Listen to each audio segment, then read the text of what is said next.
Narid ka na. Or. Narid ka na.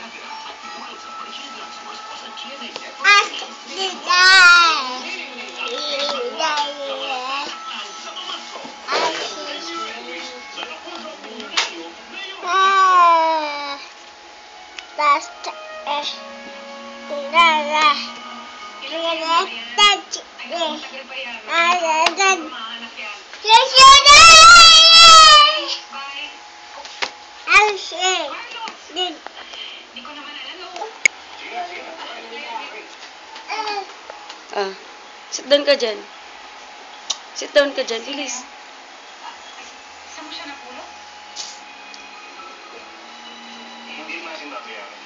Ang usapan magkakatulong lang siya rito, basta pumayag ako mag-aaral ng si Tisoy. Tisoy? Tisoy? Bakit? Paano kami ng si Tisoy? Ang talon. Ay!